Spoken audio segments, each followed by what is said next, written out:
Durante años, el vuelo MH370 fue presentado como uno de los mayores enigmas de la aviación moderna. Un avión que desapareció sin dejar rastro, como si se hubiera desvanecido en el aire. Sin embargo, esa versión es incompleta, porque aunque el MH370 desapareció de los radares civiles, nunca dejó de existir para el espacio. Esta es la reconstrucción real de la ruta final del MH370, basada en datos satelitales, análisis aeronáutico y registros oficiales. No teorías, no conspiraciones, solo lo que los datos realmente dicen. La madrugada del 8 de marzo de 2014 parecía rutinaria. El Boeing 777 de Malaysia Airlines despegó de Kuala Lumpur con destino a Pekín, con 239 personas a bordo. El vuelo era estable, el clima era normal y la tripulación tenía experiencia. Durante los primeros minutos todo transcurrió sin incidentes. A las 1:19, el copiloto respondió al control aéreo con una frase que se haría histórica: "Good night, Malaysian 370". Fue la última comunicación verbal confirmada del MH370.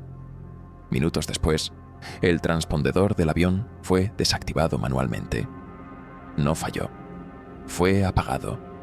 En ese momento, el MH370 desapareció de los radares secundarios, los sistemas que permiten a los controladores identificar vuelos civiles. Pero el avión no se detuvo, siguió volando, y aunque nadie lo sabía aún, cada hora que pasaba dejaba una huella silenciosa en el espacio. Todos los aviones comerciales modernos mantienen una conexión automática con satélites para tareas técnicas básicas. Este sistema no transmite voz ni posición GPS detallada. Solo intercambia señales de mantenimiento conocidas como handshakes. El sistema pertenece a la empresa Inmarsat. Cada vez que el avión enviaba uno de estos pings, confirmaba una sola cosa: el MH370 seguía en el aire. Durante las horas posteriores a la desaparición del radar, el MH370 envió 7 señales satelitales, 7 contactos automáticos. El último ocurrió a las 8:19 de la mañana. Eso significa que el avión voló durante más de 7 horas después de desaparecer oficialmente. Cuando los ingenieros de Inmarsat comenzaron a analizar esos datos, se dieron cuenta de algo inquietante. Aunque las señales no incluían coordenadas, sí contenían información sobre la frecuencia de transmisión. Esa frecuencia variaba ligeramente debido al efecto Doppler, un fenómeno físico que permite determinar si un objeto se acerca o se aleja de un punto fijo. En este caso, el punto fijo era el satélite. Analizando esas variaciones, los expertos pudieron calcular arcos de posible ubicación. Cada nuevo ping reducía el área donde el avión podía estar. Con cada hora que pasaba, las posibilidades se estrechaban. Al final, solo quedaron 2 corredores posibles: uno hacia el norte, atravesando Asia Central, y otro hacia el sur, cruzando el Océano Índico. El corredor norte fue descartado rápidamente. Los radares militares de varios países no detectaron ningún avión cruzando esas zonas.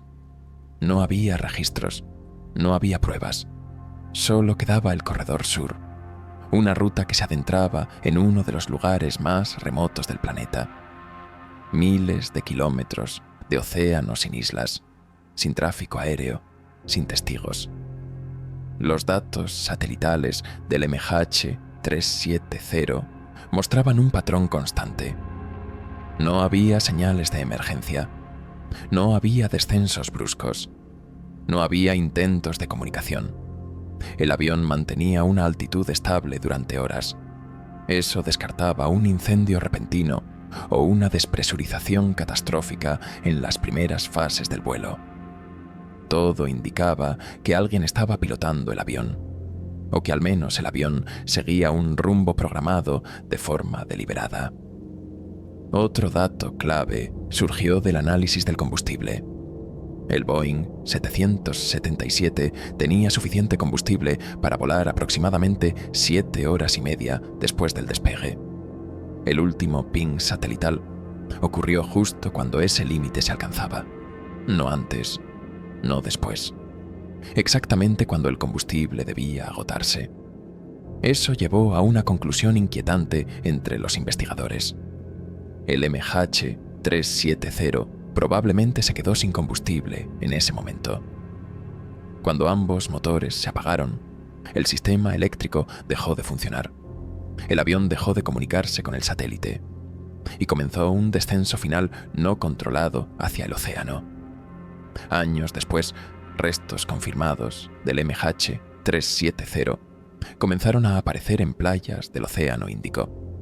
Fragmentos de alas, partes del flaperón, piezas estructurales verificadas por números de serie. No eran pruebas concluyentes por sí solas, pero confirmaban una cosa esencial. El avión terminó en el sur del Índico, exactamente donde los datos satelitales indicaban. Sin embargo, el fondo marino en esa región es uno de los más complejos del mundo.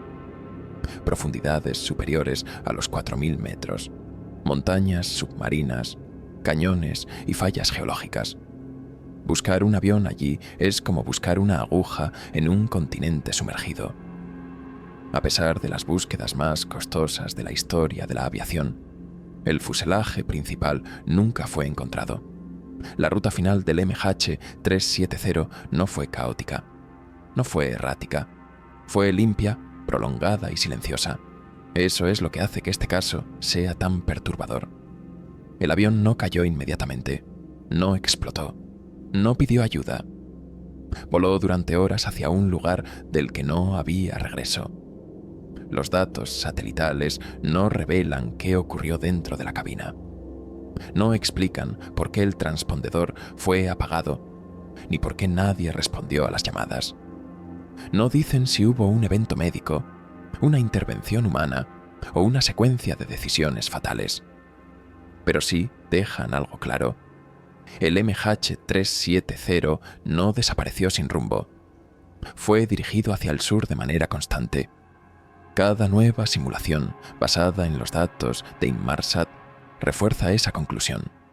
El avión siguió una trayectoria que evitó zonas pobladas, corredores aéreos y espacios monitoreados intensamente.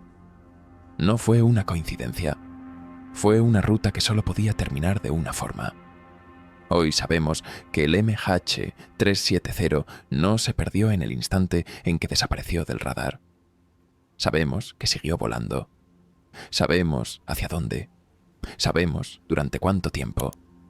Lo que aún no sabemos es por qué.